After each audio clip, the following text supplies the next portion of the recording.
اون کسانی که نابود میکنن ملت ها رو، اونا کسانی نیستن که به خاطر منافعشون دست از دین بر میدارن. اونایی هستن که دست از دین بر میدارن، منافعی هم گیرشون نمیاد.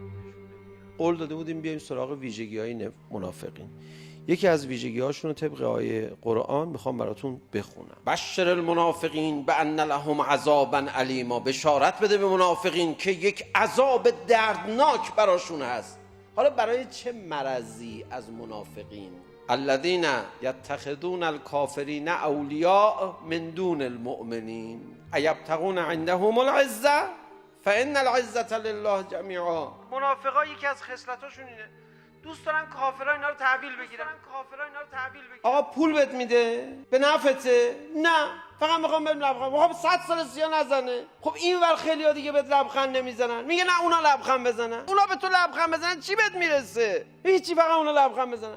خب پول بهت میدن، این بیت میدن ما کوتاه میای، چی بهت دادن؟ هیچی، به لبخند میزنن.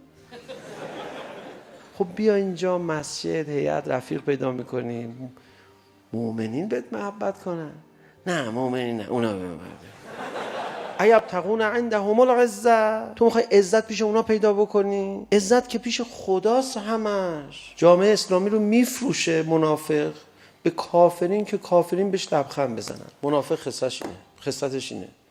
بدون اینکه دنبال منفعت خاصی باشه، یه حس روانی داره، اون تحویلش بگیره حال میکنه. حالا مؤمن تحویلش بگیره حال نمیکنه. بعضی از اینا سیاستمدار میشن، بعضی از اینا توی کره مریخ وقتی سیاستمدار شدن، از اون ور یکی تحویلشون میگیره قش میکنن. تو این انقلاب بعضیا این آب خوردن عزتشون رو پیش امام از دست میدادن که عزت پیدا کنن پیش ضد انقلاب. برای منافق لبخند کفار جذابه.